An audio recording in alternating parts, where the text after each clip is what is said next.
Bonsoir à toutes et à tous et bienvenue sur Télé Djibouti pour suivre cette édition de la soirée, les titres de l'actualité.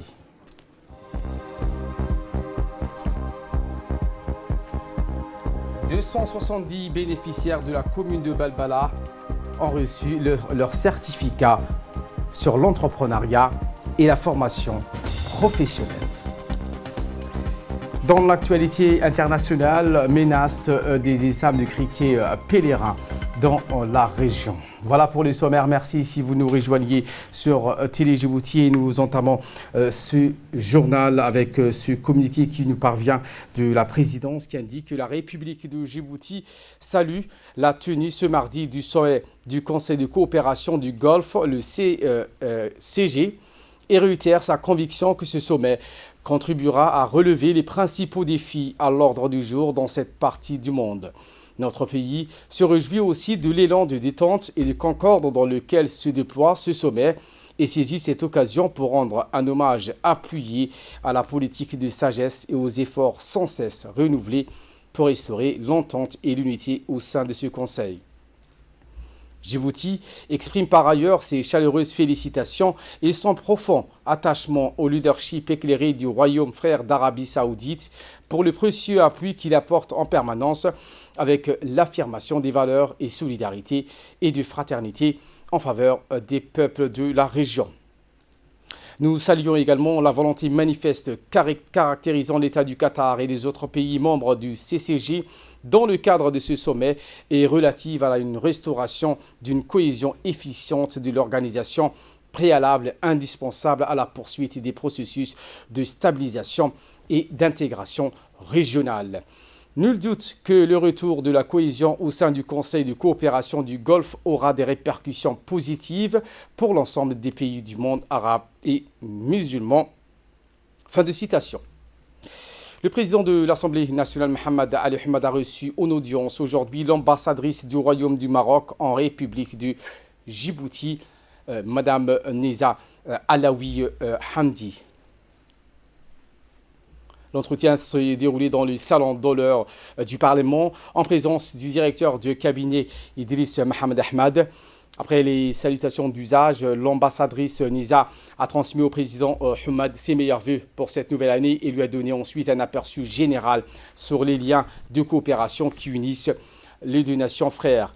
Le but de cette visite consiste donc, entre autres, à promouvoir les rapports d'amitié entre les institutions législatives. Toujours à l'Assemblée, mais cette fois-ci, le président de l'Assemblée, Mohamed Ali Ahmed, désigné comme vice-président du Congrès international des parlementaires. Eh bien, c'est lors de la signature du mémorandum d'adhésion de cette institution qui regroupe des parlements nombreux des pays du monde. Durant sa mission au Pakistan, à l'invitation du président du Sénat, c'est dans cette lancée que le président de l'Assemblée nationale djiboutien accepta l'invitation du président du Parlement de l'État islamique du Pakistan. Les deux parties ont échangé sur de nombreuses questions comme les valeurs communes et les moyens de rapprocher les deux nations par le biais de la diplomatie parlementaire. C'est lors de cette mission au Pakistan que la délégation parlementaire djiboutienne a pris connaissance de l'existence de l'International Parliamentary Congress, l'IPC, tout comme l'Union interparlementaire souhaite fédérer ensemble des parlementaires et des parlements sans distinction aucune et devenir une référence en s'attaquant aux principes fondamentaux qui servent d'indicateurs dans le classement de nos sociétés modernes.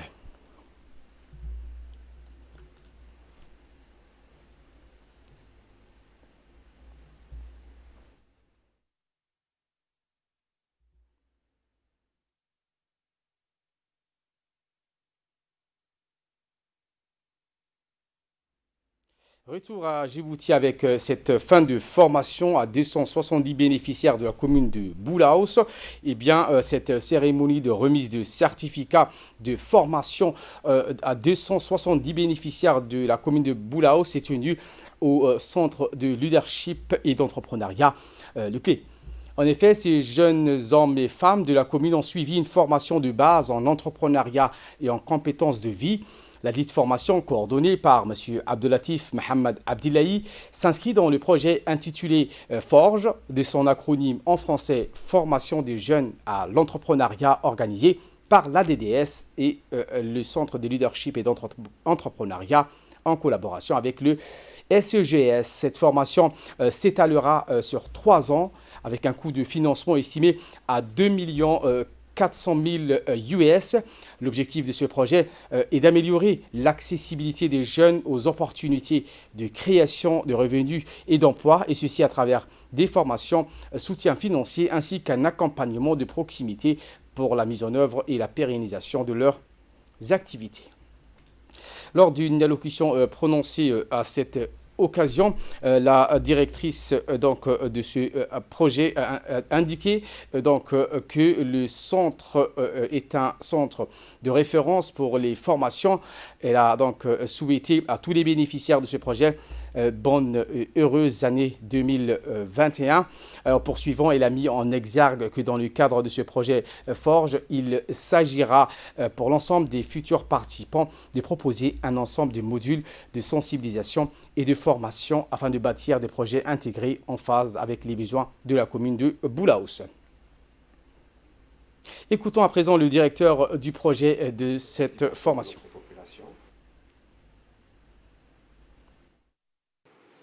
Le gouvernement a donné sa priorité à ce que tous ces jeunes puissent demain s'intégrer dans la société. Et le centre leadership, la première à Djibouti, pour moi, c'est un centre qui a voulu prendre ses taureaux par les cornes afin de mettre toutes les formations, toutes les bagages nécessaires à ce que cette jeunesse puisse demain trouver du travail ou s'intégrer dans sortir de cette précarité. Les secrétaires d'État à la jeunesse, dès que l'agence djiboutienne de la solidarité nous a associés à ces programmes, nous avons mis à la disposition de ces formations les centres socio-éducatifs, comme je pourrais appeler pas des centres de développement communautaire aussi, mais c'est des centres aussi socio-éducatifs et qui sont implantés dans les quartiers. Il y en a 13 à Djibouti-Ville, 13 avec Cité Nassib 14 et 9 à Boulaous. Une cérémonie de distribution des tenues vestimentaires et sportives s'est déroulée à Dikil, la ville de l'Unité. L'ONG East African Association a été fondée donc en 2000 et enregistrée comme organisation caritative de la communauté principalement est-africaine basée donc à Londres.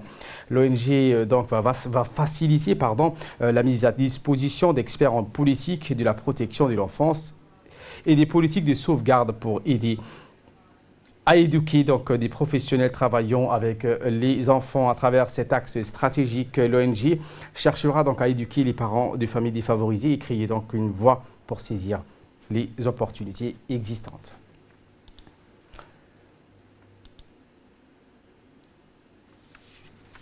General advice, case studies. Direction à Ali Sabié avec la lutte contre la contrebande. La police nationale, en collaboration avec les éléments de la douane d'Ali Sabié, ont intercepté une importante quantité de cas de contrebande à la frontière du Galilée. Et bien, selon la procédure standard en vigueur, cette quantité a été détruite sur place en présence du chef de la brigade de douane d'Ali Sabié, Mohamed Moumin Hassan, le directeur général de la douane, Gouled Ahmad, et le préfet de la région d'Ali Sabié, Moussa Adelmigueli, ont adressé leurs vives félicitations à l'ensemble des éléments qui ont pris part à cette opération de lutte contre la contrebande.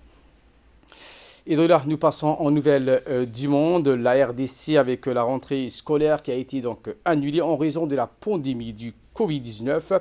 Ce mardi 5 janvier, les élèves devraient reprendre le chemin de l'école après plus de 2 semaines de congé.